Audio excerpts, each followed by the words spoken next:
అందరికీ నమస్కారం.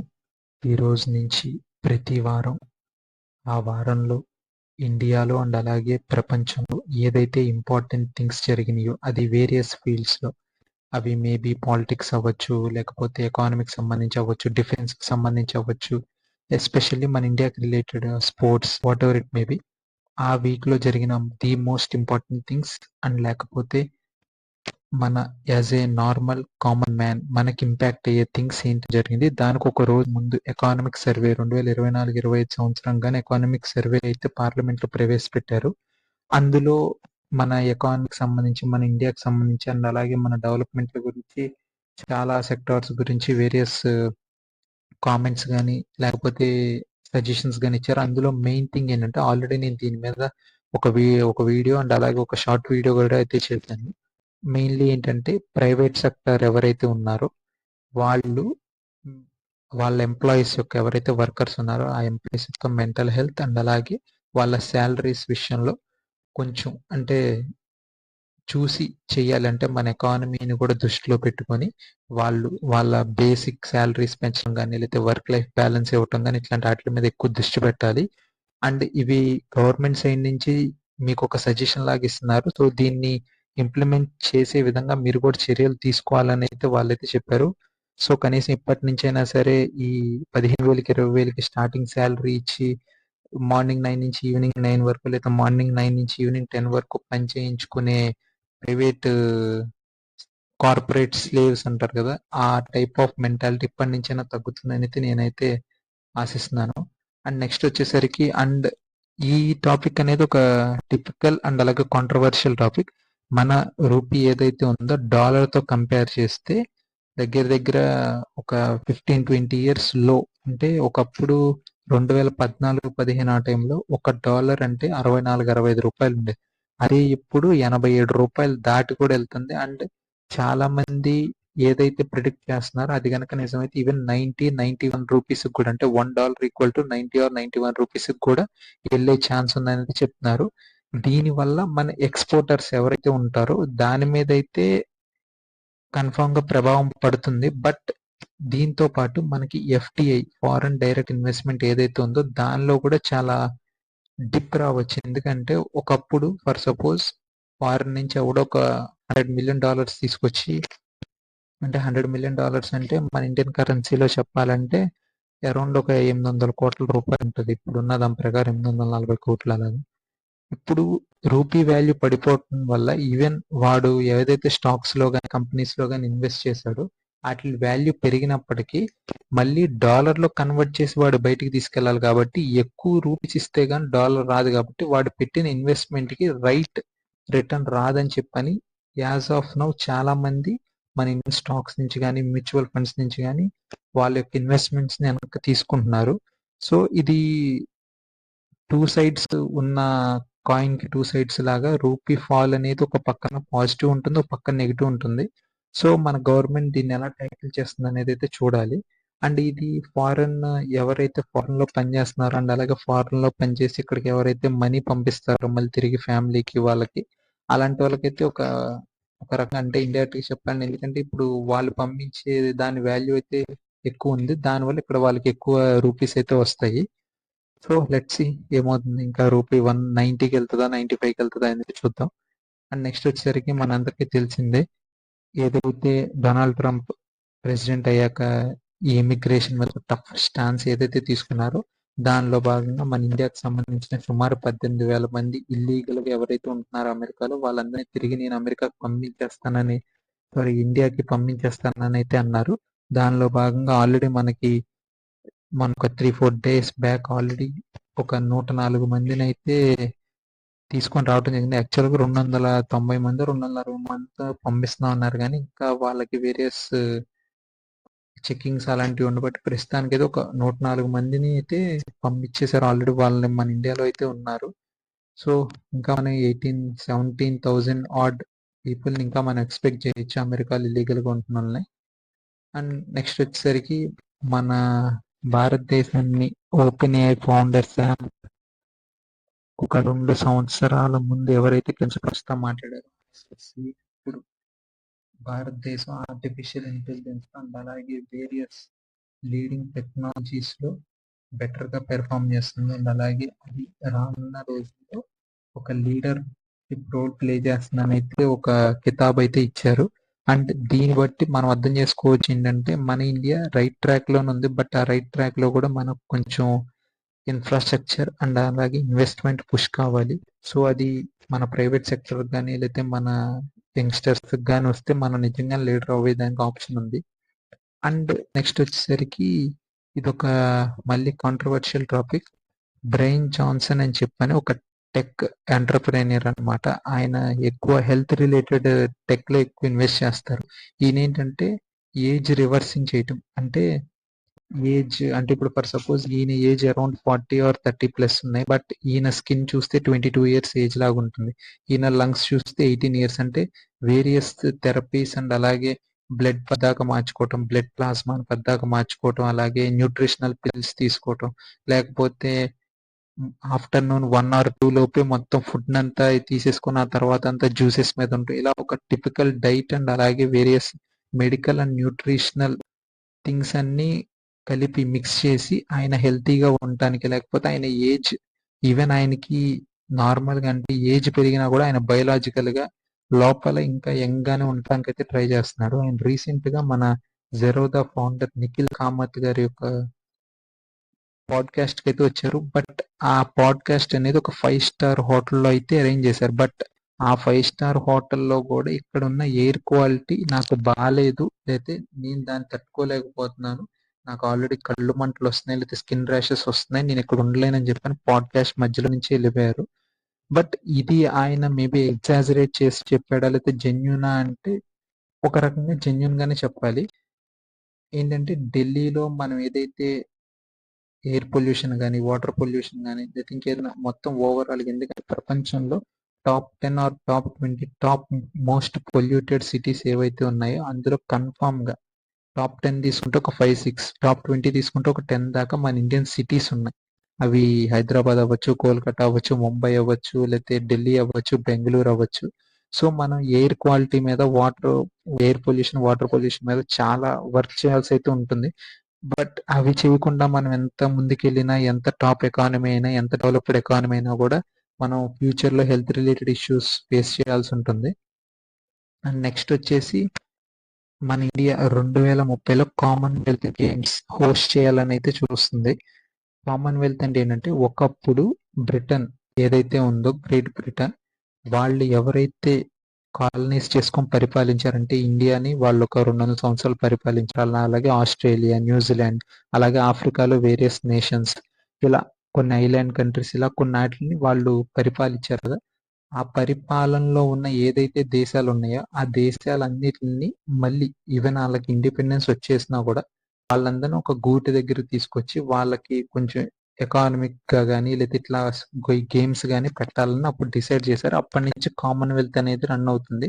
ఈ కామన్వెల్త్ లో కూడా మళ్ళీ 2 టైప్స్ ఉంటాయి.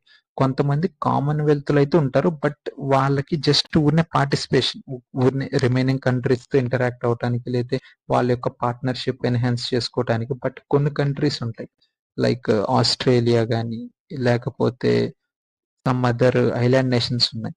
అలాంటిలో ఏంటంటే even head of the state even ఇప్పటికీ కూడా బ్రిటన్ రాజు లేదా రాణి ఎవరైతే ఉంటారో వాళ్ళే హెడ్ ఆఫ్ ద స్టేట్. వాళ్ళకి ప్రైమ్ మినిస్టర్ కానీ సమ్ అదర్ లోకల్ గా ఓటింగ్ కానీ ఎలక్షన్స్ కానీ జరిగినప్పటికీ కొంతమంది ఇంకా బ్రిటన్ రాజుని కానీ లేదా రాణి ఎవరైతే ఉంటారో వాళ్ళని వాళ్ళ యొక్క దేశానికి టాప్ అధ్యక్షుడు కానీ లేదా టాప్ ప్లేస్ లో కానీ అంటే ఫస్ట్ పౌరుడి కింద అయితే పెట్టారు. అలాగే కామన్వెల్త్ గేమ్స్ అనేవి కూడా ప్రతి 4 years ఒకసారి జరుగుతాయి. ఈసారి 2030లో మన ఇండియా దాన్ని హోస్ట్ చేయాలని అనుకుంటుంది. బట్ టు బి ఫ్రాంక్ చెప్పాలంటే కామన్వెల్త్ అయినా ఒలింపిక్స్ అయినా సరే మనం హోస్ట్ చేస్తామా చేయమా అనేది కనుక పక్కన పెడితే ఫస్ట్ మన దగ్గర ఇన్ఫ్రాస్ట్రక్చర్ అయితే రెడీగా అయితే లేదు. సో మనం ఒలింపిక్స్ 2036లో హోస్ట్ చేయాలన్నా లేదా 2030లో కామన్వెల్త్ హోస్ట్ చేయాలన్నా మనం ముందు స్టేడియంస్, ఫీల్డ్స్ అండ్ అలాగే సమ్ అదర్ ఇన్ఫ్రాస్ట్రక్చర్ అవన్నీ మనం ఎయిర్పోర్ట్స్ లాంటివి డెవలప్ చేసుకోగలిగితేనే మనం ఆ టైంకి అంటే ఏదో ఒలింపిక్స్ వచ్చింది లేకపోతే కామన్వెల్త్ వచ్చింది కాబట్టి మనం కన్స్ట్రక్ట్ చేసేసి ఆ వారం రోజులకో 10 రోజులకో ఇచ్చేసి తర్వాత అట్లని ఒక బూత్ బంగ్లాల్లో వదిలేస్తే కాదు. మనం ఒక స్పోర్ట్స్ కల్చర్ గనక మన ఇండియాలోకి తీసుకొస్తే, మనం ఇప్పుడు కన్‌స్ట్రక్ట్ చేసేవి ఏవైతే ఉన్నాయో అవి ఫ్యూచర్‌లో గూడా అందరికి ఉపయోగపడతాయి.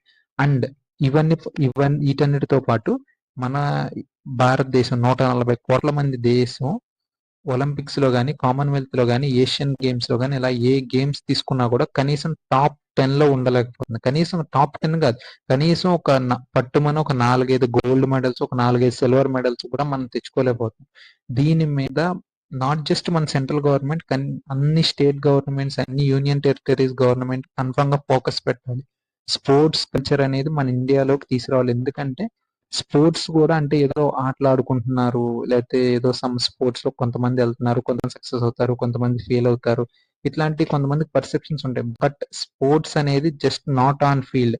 ఆఫ్ ఫీల్డ్ కూడా చాలా ఉంటాయి. స్పోర్ట్స్ మేనేజ్‌మెంట్ అని, లేకపోతే స్పోర్ట్స్ డైట్ అని, లేకపోతే అపారెల్ ఇండస్ట్రీ అని, లేకపోతే స్పోర్ట్స్ వేర్ అని, ఇంకా అలాగే డైట్ ప్లాన్స్ అని, స్ట్రాటజిస్ట్ అని, లేకపోతే కొన్ని మన ఆటోమోటివ్ గేమ్స్ అంటే మోటో జీపీ లేకపోతే F1 కార్ రేసింగ్ లేకపోతే గ్రాండ్ ప్రిక్స్ ఇట్లాంటి అన్నిట్లకి వెళ్తే అసలు టెక్నాలజీతో రిలేటెడ్ లేకపోతే some new versions of jobs మనం అయితే వింటున్నాం.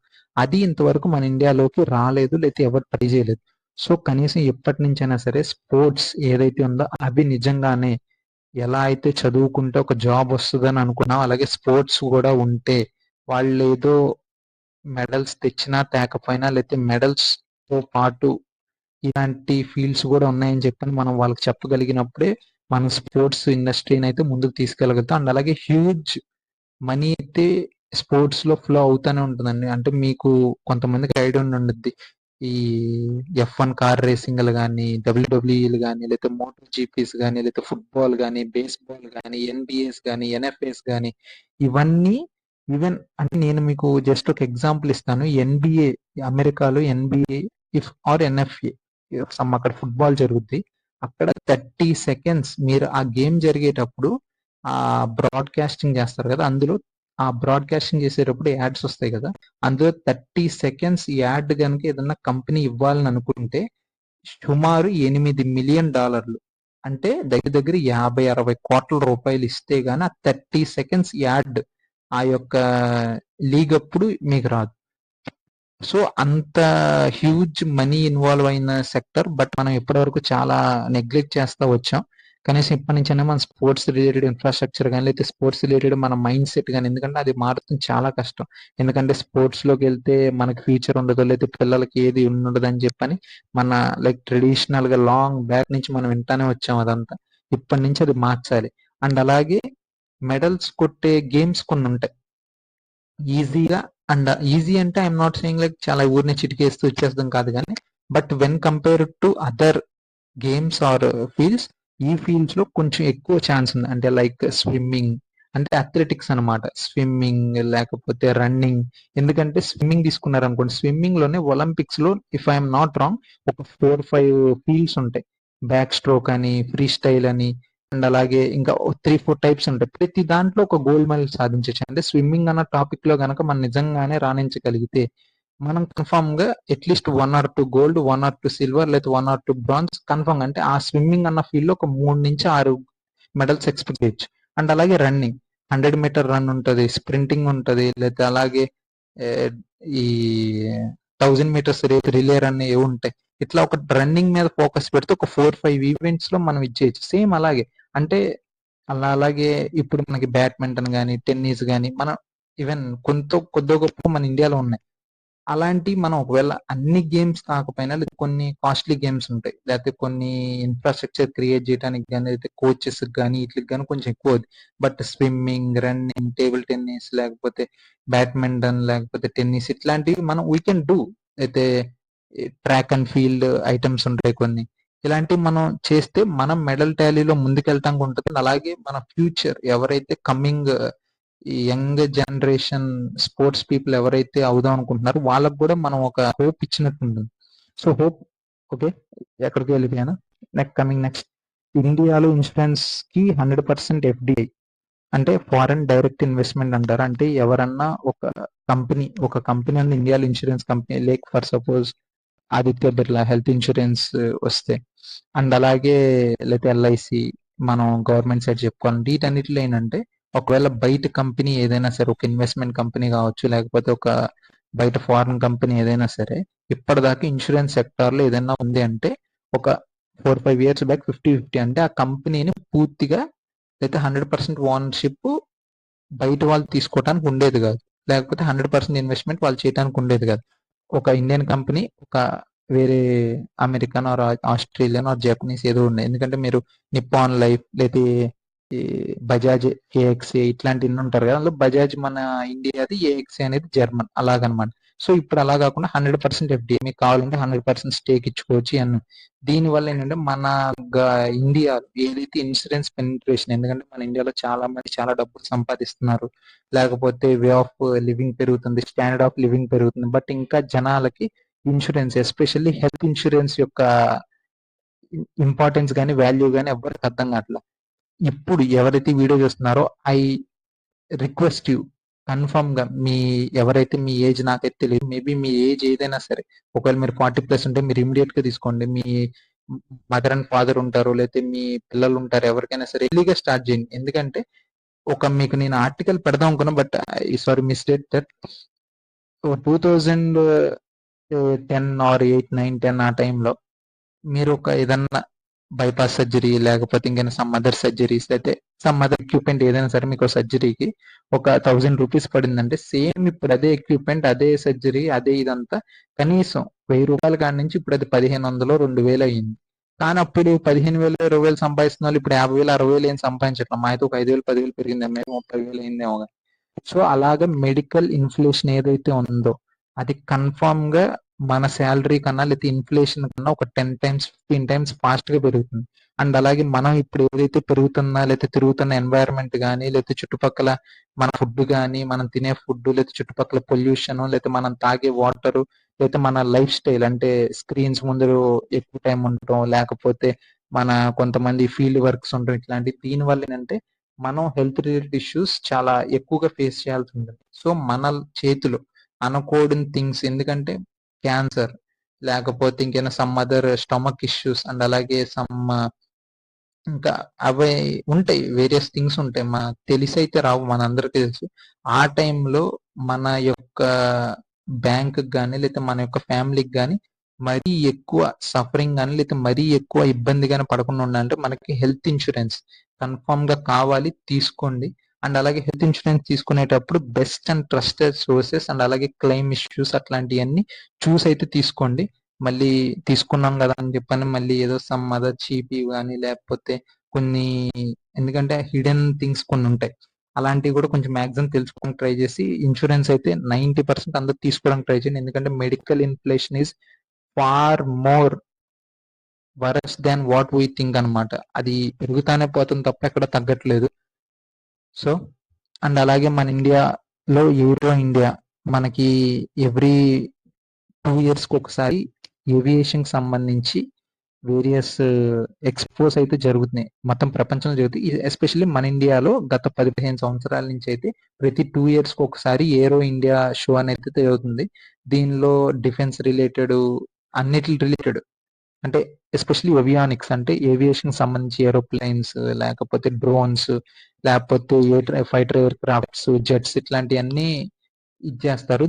దీనిలో ఏంటంటే మన ఇండియాకి ఇప్పుడు ఇది ఎందుకు ఇంపార్టెంట్ అంటే, ఏదైతే నిన్న మనం వీడియోలో చెప్పిన విధంగా మన ఇండియన్ ఎయిర్ ఫోర్స్ అనేది దాని యొక్క ఎయిర్ క్రాఫ్ట్స్ యొక్క తక్కువలో ఉండటం, లేకపోతే మనకి చుట్టుపక్కల ఉన్న సిచ్యువేషన్స్, అంటే పాకిస్తాన్, చైనా ఇట్లాంటి సిచ్యువేషన్స్ ఉండడం వల్ల మనకి ఇప్పుడు ఈ ఏరో ఇండియా షోలో నుంచి మనం ఏదన్నా అమెరికన్ ఎయిర్ క్రాఫ్ట్ కానీ, రష్యన్ ఎయిర్ క్రాఫ్ట్ కానీ, 5G టెక్నాలజీతో ఉన్న ఎయిర్ క్రాఫ్ట్ మనం కొనుక్కోవచ్చు అని అయితే ఒక రిపోర్ట్ అయితే వచ్చింది. సో దానివల్ల ఇది ఒక ఇంపార్టెన్స్ అయితే, ఇది ఒక న్యూస్. అండ్ నెక్స్ట్ వచ్చేసరికి ఆర్టిఫిషియల్ ఇంటెలిజెన్స్. మనం ఎక్కడికి వెళ్ళినా సరే ఇంకా ఫ్యూచర్ లో మనం ఏది మాట్లాడుకున్నా, ఏది చేసినా, అండ్ అలాగే ఏది చూసినా అన్నిటిలో good or bad or maybe in small thing అయినా సరే ఆర్టిఫిషియల్ ఇంటెలిజెన్స్ కన్ఫామ్ గా ఉంటుంది, ఈ బ్యాక్గ్రౌండ్ లో అయినా ఫ్రంట్ అయినా సరే. అండ్ అది అలా వ్యాపిస్తున్న టైంలో ఇప్పుడు మన Indian government, especially finance officials ఎవరైతే ఉన్నారంటే అక్కడ ఉన్న బ్యూరోక్రాట్స్ ఎవరైతే ఉన్నారో వాళ్ళ ఫోన్లో, లేదా వాళ్ళ పర్సనల్ ఫోన్స్ లో కానీ, ఆఫీస్ ఫోన్స్ లో కానీ చాట్ జీపీటీ కానీ, డీప్ సీక్ కానీ మీరు యూజ్ చేయొద్దు, లేకపోతే మీరు అసలు ఇన్స్టాల్ కూడా చేయొద్దు. ఇన్స్టాల్ చేసుంటే వెంటనే రిమూవ్ చేసేసేయండి అని అయితే చెప్పారు. దీనివల్ల ఏంటంటే కన్ఫర్మ్‌గా అంటే ఎందుకు డిలీట్ చేయమన్నారు అన్నది ముందైతే మనం చూద్దాం. ఈ చాట్ జీపీటీ గాని, లేకపోతే డీప్ సీక్ గాని వాళ్ళు అంటే ఆ సర్వీస్ మీకు ఇవ్వటానికి లేదా ఆ చాట్ బాట్ మీ ఫోన్‌లో రన్ అవ్వటానికి కొన్ని పర్మిషన్స్ అయితే అడుగుతారు. ఆ పర్మిషన్స్‌లో ఏంటంటే మొత్తం మీ ఫోన్ యొక్క ఇన్ఫర్మేషన్, మీరు మీ ఫోటోస్ గాని, మీ మైక్రోఫోన్స్ గాని, మీ పీడిఎఫ్స్ గాని, లేకపోతే మీ చాట్ హిస్టరీ గాని, మీ ఫోన్ నంబర్ గాని, మెయిల్ గాని, మీ ఫోన్ యొక్క మోడల్ గాని, మీ ఫోన్ యొక్క ఆపరేటింగ్ సిస్టమ్ ఏది ఐఓఎస్సా లేకపోతే ఆండ్రాయిడా, ఇట్లాంటి ప్రతి సిస్టమ్ డీప్ సీక్ గాని, చాట్ జీపీటీ గాని గ్యాదర్ చేస్తారు. అలాంటిది మన ఇండియన్ గవర్నమెంట్ లో పనిచేస్తున్న అఫీషియల్స్, ఎస్పెషల్లీ టాప్ నాచ్ ఎవరైతే బ్యూరోక్రాట్స్, ఐఏఎస్, ఐఆర్ఎస్ ఆఫీసర్స్ ఉంటారో వాళ్ళ ఫోన్లు కనుక ఇది ఉంటే వాళ్ళ దగ్గర చాలా క్రిటికల్ అండ్ అలాగే కాన్ఫిడెన్షియల్ ఇన్ఫర్మేషన్ ఉంటుంది. దాన్ని గనక ఈ చాట్ జీపీటీ కానీ లేతే డీప్ సీక్ లాంటి కంపెనీస్ కనుక తీసుకోగలిగితే వాళ్ళకి మన ఇండియన్ ఎకానమీ యొక్క స్ట్రక్చర్ ఏంటి, లేకపోతే ఏం జరుగుతుంది, యాక్చువల్ జెన్యున్ గా ఏం జరుగుతుంది, వీళ్ళు ఏం ప్లాన్ చేస్తున్నారు, ఇట్లాంటి అయితే కన్ఫర్మ్ గా ఒక ఫస్ట్ హ్యాండ్ ఇన్ఫర్మేషన్ ఉంటుంది. దానివల్ల వాళ్ళు ఏదన్నా కొత్త సర్వీసెస్ తీసుకురావడానికి కానీ లేకపోతే ఇంకైనా సమ్ అదర్ మ్యానిపులేషన్ థింగ్స్ చేయడానికి ఆప్షన్ ఉంటుందని ఈ ఏఐ థింగ్స్ అయితే కన్ఫర్మ్ గా ఫోన్ నుంచి అయితే డిలీట్ చేయమని అయితే చెప్పారు. అండ్ నెక్స్ట్ వచ్చేసరికి అందరికి మోస్ట్ ఇంపార్టెంట్ థింగ్ నాకు తెలిసి ఇప్పుడు దాకా చెప్పిన ఇంపార్టెంట్ అయినా కూడా the most important Henley passport index. ప్రపంచంలో ఏ passport the most powerful passport అనే ర్యాంకింగ్ అయితే వచ్చేసింది. అండ్ ఈ ర్యాంకింగ్ లో టు బి ఫ్రాంక్ చెప్పాలంటే మన ఇండియా, మనం ఇప్పుడు ఏదైతే అనుకుంటున్నామో గొప్ప దేశ్ అంటే మేరా భారత్ మహాన్, I knew it and I acknowledge it, but confirm గా మన ఇండియాకు ఉండాల్సిన ర్యాంక్ అయితే ఇది కాదు. 80th ప్లేస్ లో ఉన్నాం మనం. And Singapore world most strongest passport. And Singapore passport కనుక మీరుంటే visa free travel around 160 or 180 plus countries కి మీకు అసలు వీసా కూడా అవసరం లేదు. మన ఇండియాకు కూడా అరౌండ్ ఒక 20 or 30 countries visa free access అయితే ఉంది. బట్ వీసా ఆన్ అరైవల్ కానీ వీసా ఫ్రీ యాక్సెస్ కానీ ఇవన్నీ ఇంకా మనం పెంచాలి. ఎందుకంటే మన డిప్లొమాటిక్ క్లౌట్ ఏదైతే ఉందో మనం ప్రపంచంలో టాప్ థర్డ్ ఎకనామిక్ కంట్రీగా ఏదైతే అవుదాం అని అనుకుంటున్నాం లేదా అవుదాం అనుకుంటున్నామో దాని కూడా వన్ ఆఫ్ ద ఫ్యాక్టర్ ఇది ఉంటుంది. మనం టాప్ 3కి వెళ్ళిపోయి మన పాస్పోర్ట్ ర్యాంకింగ్ వచ్చేసి 100 80 90 ఉంటే బాగుతుంది. సో దీని మీద కూడా మన యొక్క డిప్లొమాటిక్ మిషన్స్ అంటే ఫోకస్ చేస్తున్నారు. But we still have a long way to go అనమాట. అండ్ నెక్స్ట్ వచ్చేసరికి ఇది వరల్డ్ కి సంబంధించి ఇప్పుడు మెక్సికో, కెనడా, చైనా ట్రంప్ యొక్క టారిఫ్ ఏదైతే ఉందో అంటే ఈ 3 దేశాల నుంచి వచ్చే ఎగుమతులు అమెరికాకి ఈ 3 దేశాలు ఏవైతే ఎగుమతులు చేస్తున్నాయో వాటి మీద కెనడా అండ్ మెక్సికో మీద అయితే 25% అండ్ అలాగే చైనా మీద అయితే 10% టారిఫ్ అయితే విధించడం జరిగింది. అండ్ అలాగే నెక్స్ట్ వచ్చేసరికి యూరోపియన్ యూనియన్ మీద అంటే 30 దేశాలు కలిపి సుమారు యూరోపియన్ యూనియన్ లో ఉంటాయి. వాటి మీద కూడా నేను టారిఫ్ విధిస్తానని తను ఆల్రెడీ అనౌన్స్ చేశారు. బట్ అది ఇంకా అయితే యాజ్ ఆఫ్ నౌ చేయలేదు. బట్ ఈ టారిఫ్ వార్ ఏదైతే ఉందో అది చైనాతో అయినా, మెక్సికోతో అయినా, కెనడాతో అయినా, ఈవెన్ యూరోపియన్ యూనియన్ దీని వల్ల ఏంటంటే మన ఇండియాకి ప్రెషర్ అయితే కన్ఫర్మ్ వస్తుంది. అండ్ అలాగే ఆపర్చునిటీ కూడా వస్తుంది. ఎందుకంటే ఇప్పుడు ఫర్ సపోజ్ చైనా లో ఉన్న గూడ్స్ కానీ లేదా అక్కడ ఏదన్నా సమ్ అదర్ అగ్రికల్చర్ ఐటమ్స్ కానీ అమెరికాకి ఇప్పటిదాకా ఎక్స్పోర్ట్ అవుతున్నాయి. ఇప్పుడు వాళ్ళు ఒక 20% 25% ఛార్జెస్ పెంచారు. దానివల్ల అక్కడ ఆటోమేటిక్ గా ఆ యొక్క ప్రొడక్ట్ కానీ లేదా ఆ యొక్క అగ్రికల్చర్ ఐటమ్ ప్రైస్ కానీ అప్పటిదాకా ₹100 ఉన్నది ఇప్పుడు 20% ఎక్కువ పెంచారు కాబట్టి ₹120 అవుతుంది. కానీ మన ఇండియా మీద ఒకవేళ టారిఫ్స్ కనుక పడకుండా ఉంటే ఇప్పుడు మనం ఆ ₹100 కనుక ఎక్స్పోర్ట్ చేయగలిగితే చైనా నుంచి మనం మాక్సిమం ఎంతో కొంత మార్కెట్ లాక్కునే అవకాశం అయితే ఉంది. And not just in agriculture things or products, మన ఎలక్ట్రానిక్స్ కానీ లేకపోతే ఆటోమొబైల్స్ కానీ అండ్ అలాగే అల్యూమినియం, స్టీల్ ఇట్లాంటి వేరియస్ ఫీల్డ్స్ ఉన్నాయి. అవన్నిటిలో ఈ టారిఫ్ కనుక హిట్ అయితే ఆ టారిఫ్ నుంచి మనం కనుక తప్పించుకోగలిగితే చైనా ఎక్స్పోర్ట్స్ ఏవైతే ఉన్నాయో ఎస్పెషల్లీ యుఎస్ఏకి మనం ఆ ప్లేస్ అయితే భర్తీ చేయొచ్చు.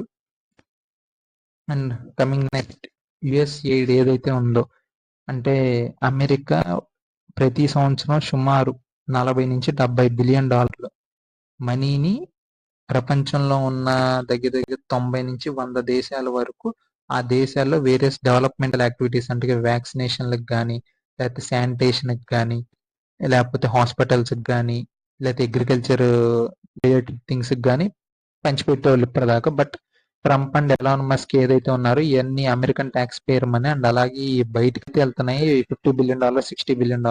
బట్ ఇన్ రిటర్న్ అమెరికాకి అయితే ఏది ఉండట్లేదు. సో మేము ఇంత ఫ్రీకి పైసా మనం ఇవ్వలేము, లేకపోతే ఇచ్చేంత పెద్ద మనుషులు అయితే మేము కాదని అయితే ఆపేశారు. దీనివల్ల మన ఇండియాకు కూడా అరౌండ్ $141 మిలియన్ అయితే రావటం ఆగిపోయింది. బట్ అది ఆగిపోవటం వల్ల మనకేం పెద్ద హ్యూజ్ ఇంపాక్ట్ అయితే ఏమి ఉండదు. అండ్ నెక్స్ట్ వచ్చేసరికి పెద్ద అంటే ఇఫ్ ఇది గనక ఇప్పుడు ఈ న్యూస్ ఏదైతే ఉంది ఇది గనక జెన్యున్ గా జరిగితే కన్ఫామ్ గా ఎవరైతే ముస్లిం కంట్రీస్ ఏవైతే ఉన్నాయో ప్రపంచంలో around 58 or 59 if I'm not wrong Muslim nations ఏవైతే ఉన్నాయో అవి కన్ఫామ్ గా అమెరికాకి ఫర్ ఎవర్ అంటే ఈ ప్రపంచం ఈ భూమి ఉన్నంత కాలం ఎగెనిస్ట్ అయిపోతారు. ఏంటంటే గాజా ఏదైతే ఉందో ప్యాలెస్టీన్ లో ఒక భాగం గాజా దగ్గర దగ్గర సంవత్సరంన్నర నుంచి ఇజ్రాయెల్ కి గాజాకి మధ్య, లేదా ఇజ్రాయెల్ కి హమాస్ అనేది ఒక టెర్రరిస్ట్ ఆర్గనైజేషన్, అది గాజాలో ఉంటుంది. సో టెక్నికల్లీ చెప్పాలంటే గాజా నుండి ఇజ్రాయెల్ మధ్య జరుగుతున్న యుద్ధం ఇప్పుడు ఆపాలని అనుకుంటున్నా. దానికి ఒకటే సొల్యూషన్, ఈ గాజాలో ఎవరైతే 20 లక్షల మంది జనాలు ఉన్నారో వాళ్ళందరినీ నేను చుట్టుపక్కల ఉన్న దేశాలకు అక్కడ ఒక 10 లక్షల మంది, ఇక్కడ ఒక 10 లక్షల మంది నేను పంపించేస్తాను. సో ఆ తర్వాత ఈ గాజా ఏదైతే ఆ పీస్ ఆఫ్ ల్యాండ్ ఏదైతే ఉందో దాన్ని నేను ఒక రియల్ ఎస్టేట్ కింద డెవలప్ చేస్తాను. సో ఈ ఇజ్రాయెల్ ప్యాలెస్టైన్ ఇష్యూ దీంతో ఖతం అయిపోద్ది అని చెప్పని ట్రంప్ చెప్పారు. బట్ ఇది ప్యాలెస్టీన్ అనే ఇష్యూ ముస్లిం నేషన్స్ ఒక సెన్సిటివ్ ఇష్యూ అండ్ అలాగే చాలా క్రూషియల్ థింగ్ అనమాట. సో ఇది ముస్లిం నేషన్స్ ఎలా రిసీవ్ చేసుకుంటాయి, లేదా అది ఏ రకంగా జరుగుద్ది అని అన్నది అయితే మనం చూడాలి. ఆయన అయితే అనౌన్స్మెంట్ అయితే చేశారు, చూద్దాం. అండ్ అలాగే అమెరికాలో లింకన్ రిలే యాక్ట్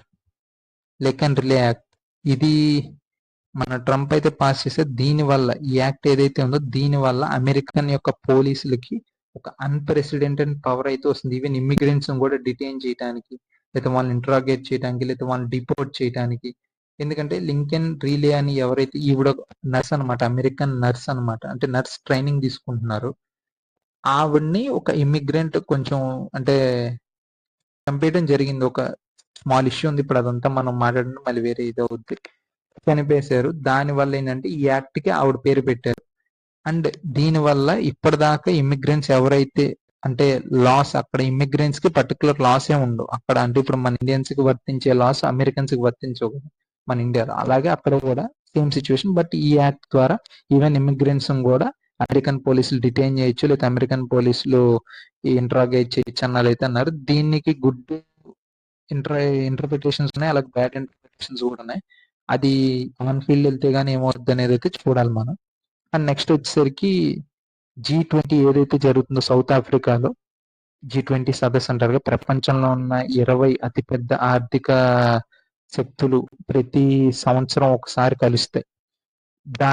దాన్ని ఈసారి నవంబర్ లో సౌత్ ఆఫ్రికా అయితే హోస్ట్ చేస్తుంది. ఎందుకంటే సౌత్ ఆఫ్రికా కూడా one of the G20 member.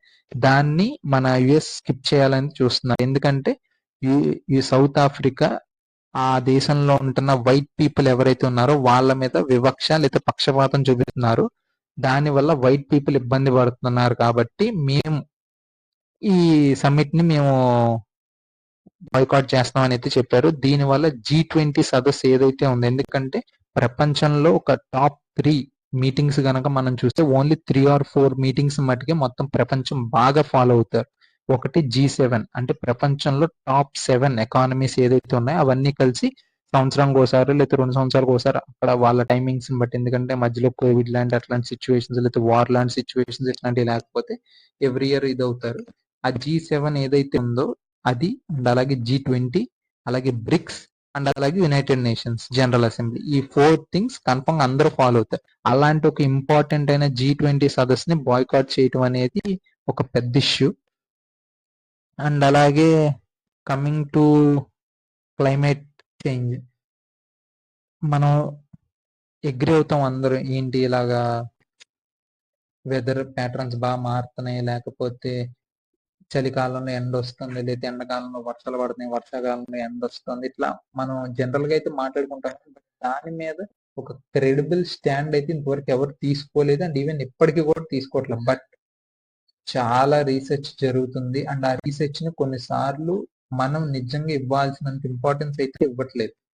ఇలాగే జరుగుతా గనక పోతే ప్రపంచంలో 2050 ఆర్ 2100 ఈ టైం లైన్ వచ్చేసరికి ప్రపంచంలో ఇలాగే అవుతా పోతే, కనీసం చిన్న మార్పు కూడా రాకుండా పోతే, చాలా దేశాలు అంటే మాల్దీవ్స్ లాంటి, మొరీషియస్ లాంటి, లేకపోతే సమోవా లాంటి, పపువా న్యూ గిని ఇట్లాంటి చిన్న చిన్న కంట్రీస్, ఐలాండ్ కంట్రీస్ ఉన్నాయి. అవన్నీ నీళ్ళ కింద మునిగిపోయే పరిస్థితి వస్తుందండి. అలాగే ఈవెన్ మన ఇండియా లాంటి ఒక divorce culture and climate conditions ఉన్నాయి కూడా ఎడారులాగా, లేకపోతే హీట్ అంటే ఎడారులాగా అంటే శాంతం రాజస్థాన్ లాగానో సహారా డెజర్ట్ లాగానో అయిపోద్దనే ఉద్దేశం కాదు కానీ, బట్ కన్ఫామ్ గా ఒక హీట్ చేంజ్ ఎక్కువైతే ఉంటుందని అయితే చెప్తున్నారు. దానివల్ల మనుషుల యొక్క హెల్త్ మీద కానీ, వాళ్ళ వర్క్ మీద కానీ, ఎందుకంటే మనం హెల్తీగా ఉంటేనే వర్క్ చేయగలం. అలాగే హీట్ లో మనం ప్రొడక్టివ్ వర్క్ అయితే చేయలేం. సో ఇలా ఓవరాల్ గా అన్నిటి మీద ఇంపాక్ట్ అయితే రీసెంట్ స్టడీ అయితే చెప్పారు. క్లైమేట్ యాక్షన్ అనేది చాలా లీస్ట్ ప్రయారిటీ ఇచ్చే టాపిక్ అనమాట అందరిలో. చూద్దాం ఏమవుతుంది. అండ్ ఇదండి ఈ వీక్ లో మనకు జరిగిన మోస్ట్ ఇంపార్టెంట్ థింగ్స్. మీకు ఈ వీడియో నచ్చిద్దని చెప్పి ఆశిస్తున్నాను. ఈ వీడియోని లైక్ చేయండి అండ్ అలాగే మీ ఫ్రెండ్స్కి షేర్ చేయండి and subscribe to my channel. జై హింద్.